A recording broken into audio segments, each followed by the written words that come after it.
صلی اللہ علیہ وعلی آلہ واصحابہ وبارک وسلم تسلیما کثیرا کثیرا اما بعد فاعوذ باللہ من الشیطان الرجیم سورۃ آل عمران مدنیہ وہی مئۃ آیۃ وعشرون رکوعا بسم اللہ الرحمن الرحیم الف لام میم اللہ لا الہ الا هو الحی القیوم نزل علیک الکتاب بالحق مصدقا لما بین یدیہ وانزل التوراۃ والانجیل من قبل هدى للناس وانزل الفرقان ان الذين كفروا بآيات الله لهم عذاب شديد والله عزيز ذو انتقام ان الله لا يخفى عليه شيء في الارض ولا في السماء هو الذي يصوركم في الارحام كيف يشاء لا اله الا هو العزيز الحكيم صدق الله العظيم وصدق رسوله النبي الكريم ونحن على ذلك لمن الشاهدين والشاكرين والحمد لله رب العالمين. الحمدللہ ہماری تفسیر کا سلسلہ چل رہا ہے. 3 سال مکمل ہو کر چوتھا سال شروع ہوا اور چوتھے سال کی آج کی مجلس تیسری مجلس. 3 سالوں میں سورہ بقرہ کی تفسیر مکمل ہوئی ہے. جیسا کہ اس سے پہلے میں نے کہا تھا کہ اگر کوئی قرآن پاک کی مکمل تفسیر اگر کرنا چاہے تو سورہ فاتحہ کافی ہے پوری زندگی کے لیے. تو اتنا سارا جو ہے سورہ فاتحہ کے اندر اللہ رب العزت نے چھپا کر رکھا. لیکن نہ تو ہمارے پاس اس کو بیان کرنے کی طاقت ہے، نہ ہی آپ لوگوں کے پاس سننے کی طاقت ہے. تو اس لیے جو ضروری باتیں ہیں تفسیر میں وہی بیان ہوتی ہیں اور آگے چلے جاتے ہیں. تو اس طریقے سے سورہ بقرہ مکمل ہوا. اب جو ہے سورہ آل عمران شروع ہے. آج کی مجلس کے لیے میں نے 6 آیتوں کا انتخاب کیا ہے اور پہلے جو ہے سورہ آل عمران، اللہ رب العزت نے اس سورت کو سورہ آل عمران کیوں نام رکھا اس کو سمجھنا ہے. آل کا معنی اولاد ہے، آل کا معنی اولاد. عمران ایک آدمی کا نام ہے. عمران جو ہے 2 لوگوں کا نام ہے. ایک حضرت موسیٰ علیہ السلام کے والد، حضرت موسیٰ علیہ السلام کے والد کا نام عمران، اور ایک شخصیت حضرت عیسیٰ علیہ السلام کے نانا کا نام بھی عمران. اب اس سورت کا نام جو اللہ نے آل عمران رکھا ہے تو عمران سے کون مراد؟ کیا حضرت موسیٰ علیہ السلام کے والد مراد ہیں یا حضرت عیسیٰ علیہ السلام کے نانا مراد ہیں؟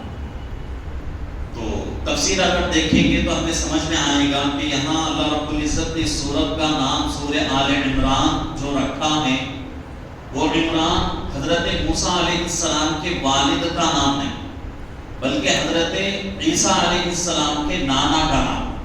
اس لیے کہ اس سورت کے اندر حضرت عیسیٰ علیہ السلام کے بارے میں بہت ساری باتیں بیان کی گئی ہیں. تو اس لیے جو ہے اس سورت کا نام اللہ نے جو رکھا ہے آل عمران، یہ عمران کے اولاد، یعنی عمران جو نام ہے وہ حضرت عیسیٰ علیہ السلام کے نانا کا نام، ان کے نام کے اوپر اللہ رب العزت نے قرآن شریف اس سورت کا نام رکھا. اب یہ سورت جو ہے مدنی سورت ہے. سورتوں میں اس سے پہلے شروع میں یعنی سورہ بقرہ اور سورہ فاتحہ جب اس کی تفسیر شروع ہوئی تھی اس وقت میں نے کہا تھا کہ قرآن کی جو سورتیں ہیں 114 سورتیں قرآن میں موجود ہیں، تو 114 سورتیں مکمل جو ہیں یا تو مکی سورتیں ہیں یا تو مدنی سورتیں ہیں. یعنی مکہ المکرمہ میں نازل ہوئی یا تو پھر مدینہ المنورہ میں نازل ہوئی. تو یہ سورت جو ہے مدنی ہے، یعنی مدینہ منورہ عمران میں یہ سورت نازل ہوئی۔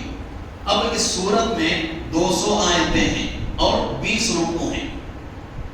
سورہ بقرہ جو ہے قرآن شریف کی سب سے بڑی سورت ہے، جو جس کی تفسیر جو ہے مکمل ہو چکی ہے۔ تو وہ سورت جو ہے پورے قرآن شریف کی سب سے بڑی سورت ہے، تقریباً 2.5 پارے اس کے ہیں۔ اب بڑی سورتوں میں جیسا کہ سورہ بقرہ کا شمار ہے، تو اسی طریقے سے سورہ آل عمران بھی قرآن کے بڑی سورتوں میں شمار ہوتی ہے۔ تو اب اس میں 200 آیتیں اور 20 رکوع ہیں۔ آیتوں کا ترجمہ پہلے سن لیں۔ اللہ رب العزت فرما رہے ہیں الف لام میم اللہ لا الہ الا هو الحی القیوم۔ 6 آیتوں کا میں نے انتخاب کیا ہے۔ اب الف لام میم سے اللہ رب العزت اس سورت کو شروع کر رہے ہیں۔ سورہ بقرہ کے شروع میں میں نے کہا تھا کہ الف لام میم کا مطلب کیا ہے، اس کا معنی کیا ہے۔ یہ آیت میں اس کا شمار نہیں ہوتا، بلکہ حروف مقطعات میں اس کا شمار ہوتا ہے۔ جتنی بھی صورتوں میں الف لام میم آیا ہے، یا پھر الف لام میم را، الف لام را، الف لام میم صاد، کاف ہا یا عین صاد طا سین، اور اسی طریقے سے یاسین، اور اسی طریقے سے حامیم عین سین قاف حامیم، تو یہ تمام جو حروف مقطعات ہیں یہ آیتوں میں ان کا شمار نہیں ہوتا، ان کو جو ہے حروف مقطعات کہتے ہیں۔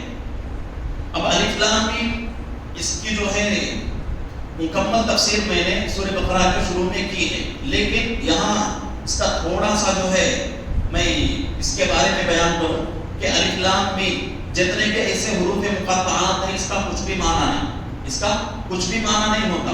اور جو بھی مفسر تفسیر کرنے والے ہیں یا تفسیریں لکھنے والے ہیں، تمام لوگ یہی کہتے ہیں کہ یہ جو حروف مقطعات ہیں ان کا معنی ہمیں معلوم نہیں، بلکہ اللہ کو معلوم، اللہ کو معلوم، اللہ کے علم میں ہے۔ اللہ کے علاوہ اللہ رب العزت نے ان حروف مقطعات کا علم کسی کو نہیں دیا۔ تو آگے بڑھتے ہیں۔ اللہ لا الہ الا هو الحی القیوم، اللہ تعالیٰ ایسے ہیں کہ ان کے سوا کوئی معبود نہیں، ان کے سوا کوئی معبود نہیں، الحی القیوم، اور وہ زندہ ہیں اور سب چیزوں کو سنبھالنے والے ہیں۔ نزل علیک الکتاب بالحق مصدقا لما بین یدیہ وانزل التوراۃ والانجیل، اللہ تعالیٰ نے آپ کے پاس قرآن بھیجا ہے واقعیت کے ساتھ، اس کیفیت سے کہ وہ تصدیق کرتا ہے ان آسمانی کتابوں کی جو اس سے پہلے نازل ہو چکی ہیں، تورات اور انجیل۔ من قبل ہدی للناس وانزل الفرقان، اسی طرح بھیجا تھا اللہ رب العزت نے تورات اور انجیل کو اس کے پہلے، اس سے پہلے لوگوں کی ہدایت کے واسطے۔ وانزل الفرقان، اور اللہ رب العزت نے معجزات بھی بھیجے، یعنی معجزات کا مطلب یہاں فرقان کیا ہے؟ قرآن کے بارے میں اللہ فرما رہے ہیں، اللہ نے قرآن بھی نازل فرمایا۔ ان الذین کفروا بآیات اللہ لهم عذاب شدید، بے شک جو لوگ منکر ہیں اللہ کی آیتوں کی، اللہ کی آیتوں کا جو لوگ انکار کرتے ہیں، لهم عذاب شدید، ان کے لیے سزائیں سخت ہے، سخت سزا ان کے لیے اللہ رب العزت نے تیار کر کے رکھا۔ واللہ عزیز ذو انتقام، اور اللہ تعالی غلبہ پانے والے ہیں اور بہترین انتقام لینے والے ہیں۔ یہ جو ہے 4 آیتیں یہاں مکمل ہوئی ہیں، پہلے ان کی تفسیر ہو جائے تو آگے جو ہے 2 آیتوں کی تفسیر اس کے بعد ہوگی۔ تو آیتوں کا ترجمہ ہمارے سامنے ہو چکا ہے، اب جو ہے اس کی تفسیر سن لیں۔ اللہ رب العزت جو ہے سورت کو شروع کر رہے ہیں توحید کے ساتھ۔ اللہ رب العزت اس سورت کو شروع کر رہے ہیں توحید کو اللہ پہلے بیان کر رہے ہیں۔ توحید کیا ہے؟ اپنا عقیدہ اللہ کے تعلق سے، اور اسی طریقے سے جن چیزوں کے اوپر انسان کو ایمان لانا ہے ان چیزوں کے اوپر مسلمان جو ہے ایمان لائے۔ تو عقیدے کو اللہ بیان کر رہے ہیں۔ اللہ لا الہ الا ہو، اللہ رب العزت کی ذات وہ ہے جو اس کے علاوہ کوئی اور جو ہے عبادت کے لائق نہیں۔ کلمے میں بھی ہم پڑھتے رہتے ہیں لا الہ الا اللہ، اللہ کے علاوہ کوئی معبود نہیں ہے، اللہ کے علاوہ کوئی ذات عبادت کے لائق نہیں ہے۔ انسانوں کے لیے، مسلمانوں کے لیے عبادت کرنے کا حق کس کے لیے ہے؟ صرف ایک واحد اللہ کے لیے. اللہ کے علاوہ اگر کوئی آدمی کسی اور کی عبادت کرے گا تو وہ آدمی کیا ہو جائے گا؟ ایمان سے ہٹ جائے گا. اور اس آدمی کو ہم کیا کہیں گے؟ مشرک کہیں گے، کافر کہیں گے. کیوں؟ وجہ اس کی یہ ہے کہ اللہ کو عبادت کا مستحق سمجھنا ضروری ہے، لیکن انسان جو ہے اللہ کے علاوہ بھی کسی اور کو عبادت کا مستحق سمجھتا ہے. تو عبادت کے لائق، عبادت کا مستحق کون ہے؟ صرف اللہ ہے. اللہ کے علاوہ کسی اور کی عبادت نہیں کی جا سکتی، چاہے کوئی بھی ذات ہو، چاہے وہ انسان کی شکل میں ہو، چاہے اور جو ہے مخلوقات کی شکل میں ہو. اب جو ہے یہاں پہلے جو ہے اس آیت یہ جو سورہ آل عمران ہے، اس سورت کا شان نزول پہلے سمجھیں کہ بھئی اس اللہ رب العزت نے اس سورت کو کیوں نازل فرمایا. واقعہ یہ ہوا کہ نجران ایک جگہ کا نام ہے، وہاں سے کچھ لوگ جن کی تعداد تفسیر میں 60 بتائی گئی ہے، 60 لوگ جو ہے اللہ کے نبی پاک صلی اللہ علیہ وسلم کی خدمت اقدس میں آئے. ان میں سے 3 لوگ بڑے تھے، ان میں سے ان 60 لوگوں میں سے 3 لوگ بڑے تھے. اس میں سے ایک جو ہے بہت عقل مند تھا، اور ایک جو ہے سیاستدان تھا، اور ایک عالم تھا. تو یہ 3 لوگ جو ہے بہت ہی وہ جماعت کے جو ہے سربراہ کے طور پر اور بڑے کے طور پر وہ 3 لوگ آئے. اور 60 لوگوں کی جماعت اللہ کے نبی پاک صلی اللہ علیہ وسلم کے پاس آئی. اللہ کے نبی پاک صلی اللہ علیہ وسلم نے ان کا پورا احترام کیا، ان کی پوری عزت کی. کیوں؟ وجہ اس کی کیا ہے؟ وجہ اس کی یہ ہے کہ اللہ کے نبی پاک صلی اللہ علیہ وسلم کی حدیث ہے کہ جو آدمی مہمان کا اکرام نہیں کرتا وہ ہم میں سے نہیں. جو آدمی مہمان کا اکرام نہیں کرتا، مہمان کی میزبانی نہیں کرتا، وہ آدمی ہم میں سے نہیں. تو اس وجہ سے اللہ کے رسول پاک صلی اللہ علیہ وسلم کی خدمت میں 60 لوگوں کی جماعت آئی. تو وہ جماعت جو ہے مہمان کے طور پر آئی تھی. تو اللہ کے رسول پاک صلی اللہ علیہ وسلم نے ان کی میزبانی کروائی، ان کے لیے رہنے کے لیے جگہ دیا، گھر کا انتظام فرمایا، تمام چیزوں کا اللہ کے نبی پاک صلی اللہ علیہ وسلم نے انتظام فرمایا. اب اس کے بعد جو ہے ان 60 لوگوں کے اور اللہ کے نبی صلی اللہ علیہ وسلم کے درمیان بحث ہوئی. بحث کس چیز کو لے کر ہوئی؟ یہی چیز کہ حضرت عیسیٰ علیہ السلام کی ذات جو ہے بحث تھی. تو حضرت عیسیٰ علیہ السلام کے بارے میں عیسائی لوگ جو ہیں وہ کیا عقیدہ رکھتے ہیں کہ حضرت عیسیٰ علیہ السلام اللہ ہیں، حضرت عیسیٰ علیہ السلام خدا ہیں، اللہ ہیں، یا پھر ان کا عقیدہ ایک اور بھی ہے. وہ کیا کہتے ہیں کہ اللہ کے بیٹے بھی ہیں، اللہ بھی ہیں اور اللہ کے بیٹے بھی ہیں. کچھ لوگوں کا عقیدہ اللہ کا ہے، کچھ لوگوں کا عقیدہ اللہ کے بیٹے کا. تو یہ جو ہے بحث و مباحثہ ہو رہا ہے کن کے درمیان؟ اللہ کے نبی پاک صلی اللہ علیہ وسلم اور عیسائی لوگ جو آئے تھے 60 لوگ، ان دونوں کے درمیان بحث ہو رہی ہے. اور بحث کس بات کو لے کر؟ حضرت عیسیٰ علیہ السلام کی ذات کو لے کر. تو اللہ کے نبی پاک صلی اللہ علیہ وسلم نے دلائل سے بہت ساری چیزیں سمجھائیں، دلائل سے بہت ساری چیزیں سمجھائیں. مثال کے اعتبار سے اللہ کے نبی صلی اللہ علیہ وسلم نے ان سے پوچھا تھے خدا کی ذات کیسی ہوتی ہے؟ کیا خدا کے لیے موت آ سکتی ہے؟ تو انہوں نے کہا نہیں، خدا کے لیے موت نہیں ہے، خدا ہمیشہ زندہ رہتا ہے.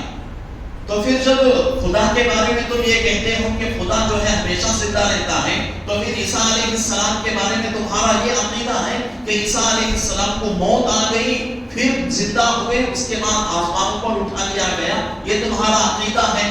اب حضرت عیسیٰ علیہ السلام کو کیسے تم خدا مان رہے ہو؟ ایک چیز. دوسری چیز، حضرت عیسیٰ علیہ السلام کب پیدا ہوئے اور کیسے پیدا ہوئے؟ اور اس نے اللہ کے نبی پاک صلی اللہ علیہ وسلم نے ان لوگوں سے پوچھا بتاؤ خدا کے لیے کوئی باپ ہو سکتا ہے؟ خدا کسی کے پیٹ سے، کسی کے جو ہے یہاں سے پیدا ہو سکتا ہے؟ تو ان لوگوں نے کہا نہیں، ہو نہیں سکتا.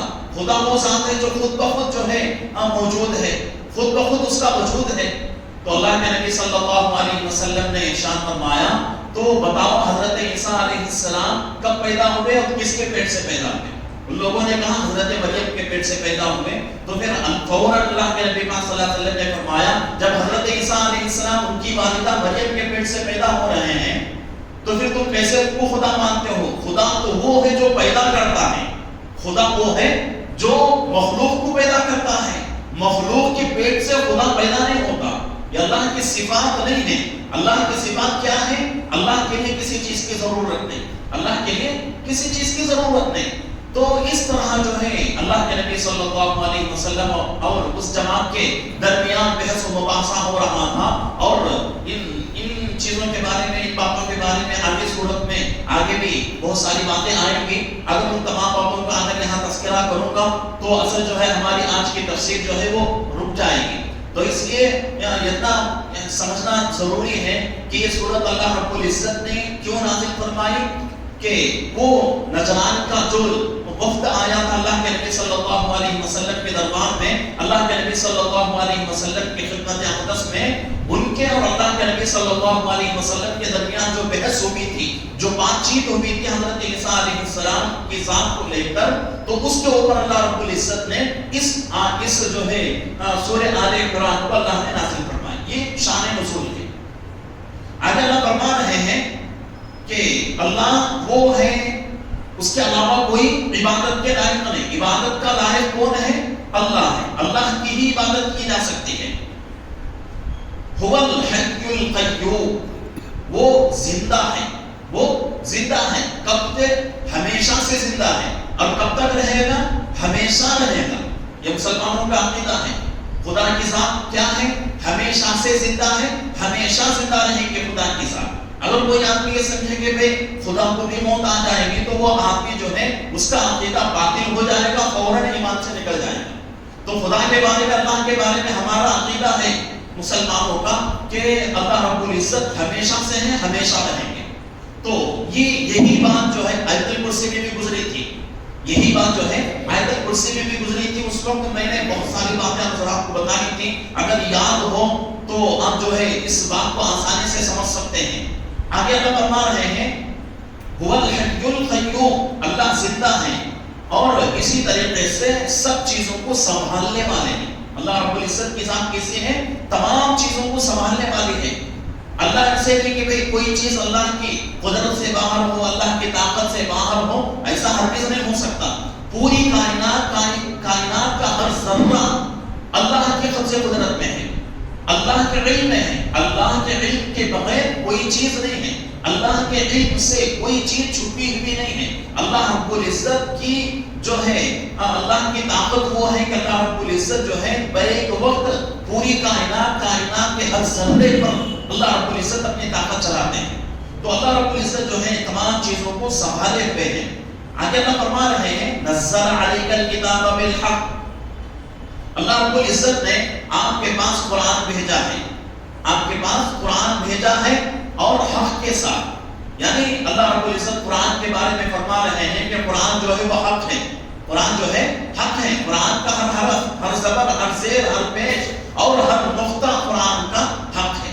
قرآن کی کوئی چیز باطل نہیں، قرآن کا کوئی حرف باطل نہیں. کوئی قرآن کا ہر زبر، ہر زیر اللہ کی طرف سے ہے اور حق ہے. تو اللہ رب العزت فرما رہے ہیں کہ اللہ رب العزت نے آپ کے پاس قرآن بھیجا ہے حق کے ساتھ، مصدقا لما بین یدیہ، اور تصدیق کرتی ہے کس کی؟ آگے اللہ فرما رہے ہیں وَأَنزَلَ التَّوْرَاةَ وَالْإِنْجِيلَ، یہ قرآن تصدیق کرتا ہے ان آسمانی کتابوں کی جو اس سے پہلے نازل ہوئی. کون سی کتابیں؟ تورات ہے، زبور ہے، انجیل ہے. یہاں انجیل کا ذکر نہیں ہے، لیکن قرآن کی صفت کیا ہے؟ قرآن جو ہے قرآن سے پہلے جتنی کتابیں نازل ہوئی ہیں تمام کتابوں کی تصدیق کرتا ہے. تمام کتابوں کے بارے میں قرآن کہتا ہے کہ آسمان سے نازل ہوئی ہر چھوٹی کتاب، ہر بڑی کتاب حق ہے، اللہ کی طرف سے نازل کیا ہوا ہے. لیکن صرف تصدیق کرتا ہے قرآن، اور قرآن ہمیں یہ حکم نہیں دیتا کہ ان کتابوں کے احکامات پر چلو. یہ حکم ہمارے لیے نہیں. ان کے اوپر ہم ایمان لائیں گے، اس کو ہم سمجھیں گے، بس اتنا ہی ہمارا کام. ان کتابوں کی باتوں کے اوپر ہم جو ہے عمل نہیں کریں گے. ہم عمل کس کے اوپر کریں گے؟ قرآن شریف کے اوپر. قرآن کے علاوہ ہمارے لیے کوئی کتاب جو ہے عمل والی کتاب کوئی نہیں ہے. صرف قرآن ہمارے لیے عمل کا ایک راستہ ہے. من قبل هدى للناس، اور یہ کتابیں کیسی ہیں؟ یعنی تورات اور انجیل کے بارے میں فرما رہے ہیں کہ ان سے پہلے، یعنی اس امت سے پہلے جو لوگ آئے تھے دنیا کے اندر، جو امتیں آئی تھی، ان لوگوں کی ہدل للناس، اس سے قبل لوگوں کی ہدایت کے واسطے، یعنی جس طرح اللہ رب العزت نے ہمارے لیے قرآن کو ہدایت کے واسطے بھیجا ہے، اس امت سے پہلے جو امتیں آئی ہیں ان کے لیے بھی تورات کو، زبور کو، انجیل کو اور جو چھوٹی کتابیں نازل ہوئی ہیں ان تمام کتابوں کو ان لوگوں کی ہدایت کے واسطے اللہ نے بھیجا ہے۔ آج اللہ فرما رہے ہیں وَأَنزَلَ الْفُرْقَانَ، اور اللہ نے بھیجے معجزات، یعنی معجزات کا مطلب کیا ہے؟ اللہ کی کھلی ہوئی آیتیں، قرآن شریف، اس کو جو ہے معجزات کہا جاتا ہے۔ اللہ کے نبی صلی اللہ علیہ وسلم اور جتنے بھی نبی دنیا میں آئے ہیں، ہر نبی کے پاس کچھ نہ کچھ معجزات ضرور ہوتے ہیں۔ تو اسی طریقے سے ہمارے آپ کے آقا محمد رسول اللہ صلی اللہ علیہ وسلم کا معجزہ، سب سے بڑا معجزہ، اور بھی بہت سارے معجزات ہیں لیکن سب سے بڑا معجزہ کیا ہے؟ قرآن شریف ہے۔ تو قرآن شریف کو اللہ رب العزت جو ہے معجزہ فرما رہے ہیں۔ آج اللہ فرما رہے ہیں ان الذین کفروا بآیات اللہ لهم عذاب شدید، بے شک جو لوگ اللہ کی آیتوں کو انکار کرتے ہیں، جو لوگ اللہ کی آیتوں کو اللہ کی آیتوں کا انکار کرتے ہیں، یعنی اللہ کی آیتوں کو جھٹلا دیتے ہیں اور اللہ کی آیتوں کو پس پشت ڈال دیتے ہیں اور اس کے بارے میں کہتے ہیں کہ بھئی یہ چیزیں ہمارے لیے قابل عمل نہیں، یہ چیزیں ہمارے لیے قابل ہدایت کا ذریعہ نہیں ہے، یہ چیزیں ہمارے لیے، جو لوگ اس طرح کہتے ہیں اور اللہ کی آیتوں کا انکار کرتے ہیں، اللہ فرما رہے ہیں لہم عذاب شدید، ان کے لیے سخت سزا اللہ نے تیار کر کے رکھا ہے۔ واللہ عزیز ذو انتقام، اور اللہ تعالیٰ غلبہ پانے والے ہیں۔ ہر چیز کے اوپر اللہ کی قدرت چلتی ہے، اللہ کی ہر چیز کے اوپر اللہ کی قدرت، اور اللہ رب العزت بہترین انتقام لینے والے ہیں، بہترین بدلہ لینے والے ہیں۔ کس سے بدلہ لیں گے؟ ایمان والوں سے نہیں۔ وہ لوگ جو اللہ کی آیتوں کا انکار کرتے ہیں ان لوگوں سے اللہ رب العزت جو ہے بہترین انتقام لیں گے، بہترین بدلہ ان سے لیں گے۔ کیا بدلہ لیں گے؟ ان کو کیا سخت سزا دیں گے، سخت عذاب میں اللہ رب العزت ان کو جو ہے مبتلا کر دیں گے۔ آگے اللہ فرما رہے ہیں ان اللہ لا یخفی علیہ شیء فی الارض ولا فی السماء، بے شک اللہ تعالیٰ سے کوئی چیز چھپی ہوئی نہیں ہے۔ ان اللہ لا یخفی علیہ شیء فی الارض ولا فی السماء، اللہ کے علم میں کوئی چیز چھپی ہوئی نہیں ہے، چاہے زمین کی ہو چاہے آسمان، آسمان و زمین کی ہر چیز اللہ کے علم میں ہے۔ کوئی چیز آسمان و زمین میں اللہ سے چھپی ہوئی نہیں ہے۔ کوئی چیز ایسی بتا دیجئے جو اللہ کے علم سے چھپی ہوئی ہو، چاہے آسمانوں میں چاہے زمینوں میں، کوئی چیز اللہ کے علم میں چھپی ہوئی نہیں ہے۔ تمام کائنات کا بھی میں نے بتایا شروع میں، کائنات اور کائنات کا ہر ذرہ اللہ کے قبضے قدرت میں ہے، اللہ کے علم میں ہے، کوئی چیز اللہ کے علم سے چھپی ہوئی نہیں ہے۔ هو الذي يصوركم في الارحام كيف يشاء، یہاں اللہ رب العزت جو ہے اپنی خاص صفت بیان کر رہے ہیں۔ وہ ایسی ذات ہے، کون؟ اللہ۔ وہ ایسی ذات ہے کہ تمہاری صورتوں کو بناتی ہے، وہ ذات ایسی ہے جو تمہاری صورتوں کو بناتی ہے۔ فی الارحام، کہاں؟ پیٹوں میں، ماں کے پیٹوں میں، فی الارحام کیف یشاء، کیسے بناتی ہے؟ دنیا کے کسی آدمی کو معلوم نہیں، دنیا کے کسی آدمی کو معلوم نہیں کہ انسان بچہ جو ہے ماں کے پیٹ میں کیسے جو ہے پرورش پا رہا ہے۔ 9 مہینے اللہ رب العزت جو ہے ماں کے پیٹ میں رکھ کر اس کی پرورش کرتے ہیں، اور 9 مہینے سے پہلے اس کا وجود ہی نہیں، 9 مہینے سے پہلے اس کا وجود ہی نہیں، اور وہ ناپاک منی کا خطرہ تھا۔ اگر کپڑے میں لگ جائے تو کپڑا ناپاک ہو جاتا تھا، کسی جگہ پہ لگ جائے تو وہ جگہ ناپاک ہو جاتی تھی، اور کسی کے جو ہے نظروں میں پڑ جائے تو خطرہ، تو آدمی، دنیا کا ہر آدمی اس سے گھن محسوس کرتا تھا، اس سے کراہت محسوس کرتا تھا، ایسا ناپاک خطرہ تھا انسان۔ لیکن اللہ رب العزت نے کیا کیا؟ باپ کے بدن سے اللہ رب العزت نے ماں کے پیٹ میں منتقل کیا۔ ماں کے پیٹ میں جب وہ خطرہ آیا تو اللہ رب العزت اسی ناپاک خطرے کو پرورش کر رہے ہیں۔ 9 مہینے مستقل ماں کے پیٹ میں بچہ رہتا ہے کہ اس کی جو ہے تفصیل سے اللہ رب العزت اس بات کو 18ویں پارے کے پہلے صفحے میں فرما رہے ہیں۔ تو اللہ رب العزت جو ہے ماں کے پیٹ میں انسان کی جو پرورش کرتے ہیں، انسان کی شکل و صورت کو جو بناتے ہیں، وہ بنانے کا انداز اللہ کا بہت ہی پیارا انداز، بہت ہی اچھا انداز ہے۔ دنیا کی کوئی جو ہے مشین آج تک ایسی تیار نہیں ہوئی جو بغیر دیکھے بغیر جو ہے اس کا شامپل لیے ہوئے وہ چیز بنا دے. کوئی دنیا کی مشین آج تک ایسی کسی آدمی نے نہیں بنائی. آپ دنیا کے اندر کوئی چیز کسی چیز کو بنانا ہے تو پہلے اس کا شامپل لیا جاتا ہے, اس کے بعد جا کر وہ چیز تیار ہوتی ہے. اللہ رب العزت انسان کو بنانے کے لیے ماں کے پیٹ میں بناتے ہیں, پہلے ایسا نہیں کرتے کہ پہلے اس کا شامپل بنا لیا جائے اس کے بعد جا کے انسان کو پیدا کریں, ایسا نہیں ہوتا. بلکہ شروع سے اللہ رب العزت جو ہے ماں کے پیٹ میں اس کی پرورش کرتے رہتے ہیں. 9 مہینے مکمل ماں کے پیٹ میں بچے کی پرورش کرتے ہیں, اور ماں کے پیٹ میں اس کی پرورش ہو رہی ہے کہ اس کا رنگ کیسا ہے, کالا ہے, گورا ہے یا پھر سانولا رنگ کا ہے, اور اسی طریقے سے لگڑا ہے, لولا ہے, اندھا ہے, اور اسی طریقے سے کان سے بہرا ہے. یہ تمام چیزیں اللہ کو معلوم, یہ تمام چیزیں اللہ کو معلوم کہ ماں کے پیٹ میں جو بچہ پرورش پا رہا ہے اس کو کیسے پیدا کرنا ہے اللہ کو معلوم, اور اس کو نیک بنانا ہے یا برا بنانا ہے یہ بھی اللہ کو معلوم. تو اللہ رب العزت جو ہے اپنی یہاں صفت بیان کر رہے ہیں, وَالَّذِي يُصَوِّرُكُم فِي كَيْفَ يَشَاءُ, وہ ذات ایسی ہے جو تمہاری شکلوں کو بناتی ہے, کیسے انداز سے بناتی ہے, ماں کے پیٹ میں. ماں کے پیٹ میں کیسے انداز سے جو ہے تمہاری شکلوں کو بناتی ہے. لا الہ الا ہو, یہاں پہ اللہ پھر جو ہے توحید بیان کر رہے ہیں کہ کوئی عبادت کے لائق نہیں, اس کے کوئی عبادت کے لائق نہیں. عبادت کے عبادت کا مستحق کون ہے؟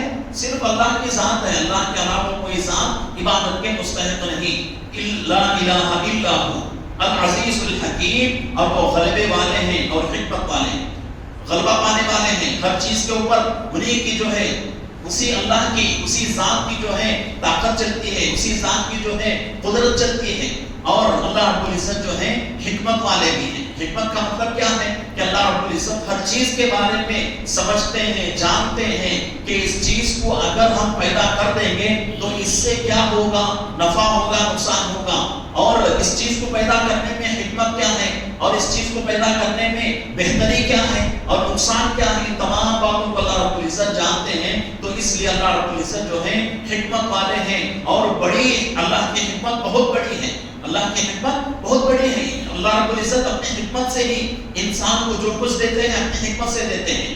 انسان آج جو ہے محنت کرتا ہے دنیا میں, اور دنیا کے پیچھے بھاگ رہا ہے, اور بہت سارا جو ہے محنت کر رہا ہے, پیسے کما رہا ہے, اور انسان اور کوشش کر رہا ہے کہ اور بھی کماؤں, اور بھی پیسے میرے پاس آ جائیں. اللہ رب العزت جانتے ہیں کہ کس کو کتنا دینا ہے, کس کو کتنا دینا ہے اللہ جانتے ہیں. اور اللہ رب العزت جو ہے جس کو جتنا دینا اتنا دیتے ہیں, کسی کو کم نہیں کرتے, کسی کو زیادہ نہیں کرتے. کم کر دیں گے تب بھی مصیبت, زیادہ کر دیں گے تب بھی پریشانی ہو جائے گی. تو اللہ رب العزت کی ذات جو ہے بہت ہی حکمت والی ذات ہے.